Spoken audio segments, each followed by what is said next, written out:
Pa? Pa? Ano ba yun? Nanonood ako? Ito na yung card ko. Pinapaano mo. Akin na yung salamin ko. Saan nakalagay? Andyan, tignan mo dyan. May mata ka. Oh, shit! Hindi yung bunga yung ipapanghanap mo. Pa? Ano to? Ngayong ano na yan, end ng ano namin. Ano to, card mo? Opo. Pupunta ka dito, dala mo sa akin palakol. Ulukol mo taas yung ano ko dyan, 86 yan. May 86 ako dyan. 86, tignan mo, yung Pilipino mo.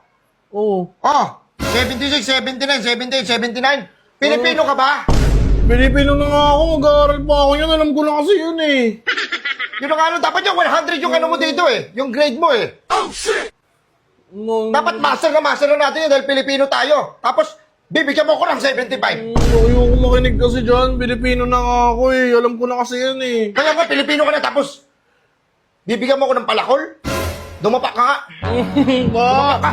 May mataas yung grade ko dyan. Yung iba. Mataas yung grade. Dito ko inaasahan yung Pilipino. 100 dapat to. Alam mo nung araw, yung grade ko ang tataas.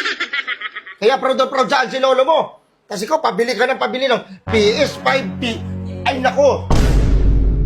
75 lang naman yung passing grade ah. 76 Dito ka nga. Yun eh. Wala ka ng ano ha. Puro ka barkada ha. Tapos magpapabili ka. Ang lakas ng loob mo magpapabili sa akin ng cellphone? Oh, shit! Ang search yun eh. Tapos bibigyan mo ako ng puro bagsak na grade. Tapos yung English mo, ang taas. Ano ka ba? Amerikano ka ba? Hindi.